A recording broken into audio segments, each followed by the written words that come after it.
Well, sir, we do acknowledge that you want to be careful before you ascribe any motive to any particular or specific case of a lawyer's murder. Pero po, if it's possible, if we could ask you, from your perspective po, even a percentage lang, how many percent of the 55 could be attributed to extrajudicial killings? Or quite simply, gustong patahimikin yung isang abogado? Kahit a ballpark figure po, by your estimate.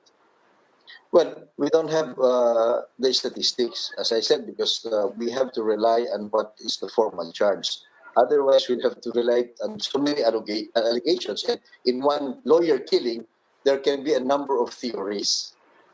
So it's very difficult for us to pick 1 out of 3 or 1 out of 4 and then, project it as a percentage. That would be responsible of me, and it will not be lawyerly for me to do that. But what is clear is that the killing of lawyers is very unfortunate, and it signals a very, very dim situation because gaya ng sabi ko, kung kami nga nagpapatakbo na sana kinakatakutan at yan hindi na ginagalaw.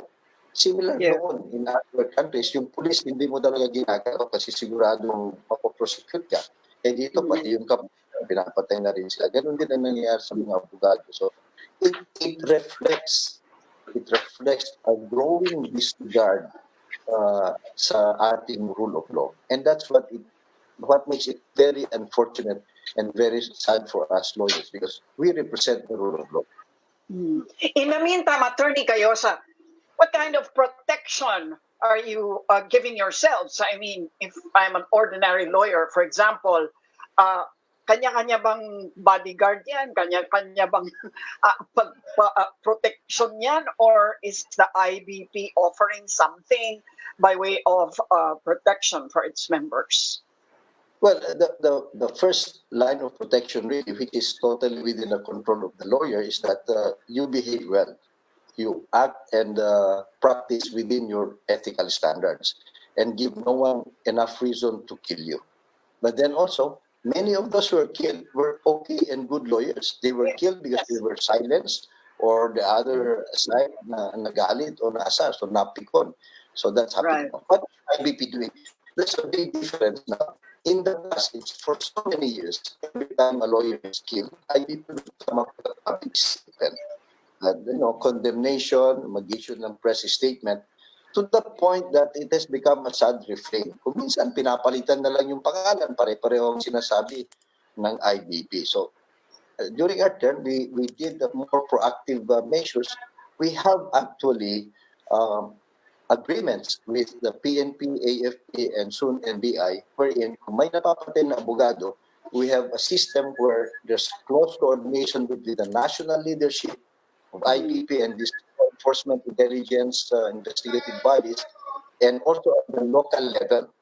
So we exchange information, we update each other, and we also set up a 25 million lawyer security and justice fund in case kinakailangan ng pondo para magsalita o magsabi ng totoo yung mga witnesses.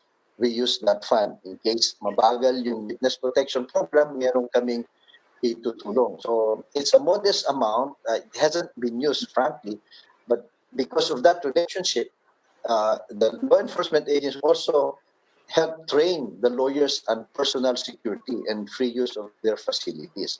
So meron talaga yan. And I'm happy to report that it has worked in quite a number of cases. For example, yung ating kapatid na abogado pinatay sa Palawan, in less than two weeks' time, because of the close coordination between IBP and PNP, nakasuhan.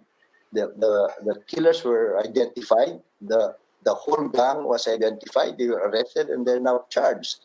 We also received an update a few days ago that the next victim, si Attorney Wee of Cebu, ganun din ang ginawa ng IPP local chapter in coordination, of course, with their families and with the law enforcement agencies. There's now a breakthrough. So there's a marked difference now.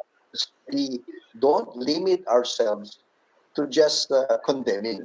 We work with those officials and agencies whose primary duty really is to enforce the law. and to run after these criminals. IBP cannot do it. No task force among us and our members can do it. So we have better coordination.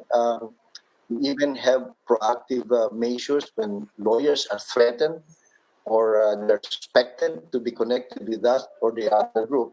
IBP helps clarify so that wala yung ma-minimize yung red tagging, yung miscommunication and misidentification. So these are the proactive things that we are doing.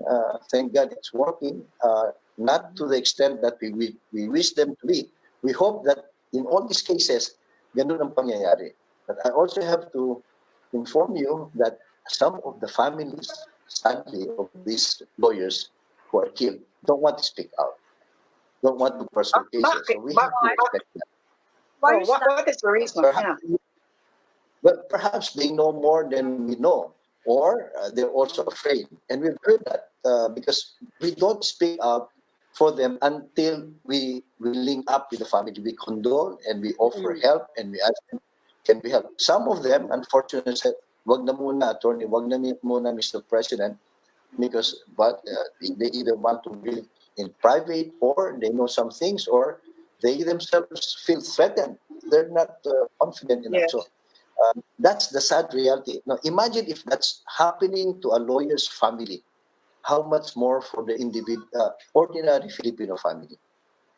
There's Right. so much impunity out there. There's so much hopelessness. That's yan ang ating panawagan sa mga abogadong nasa matataas na posisyon ng gobyerno.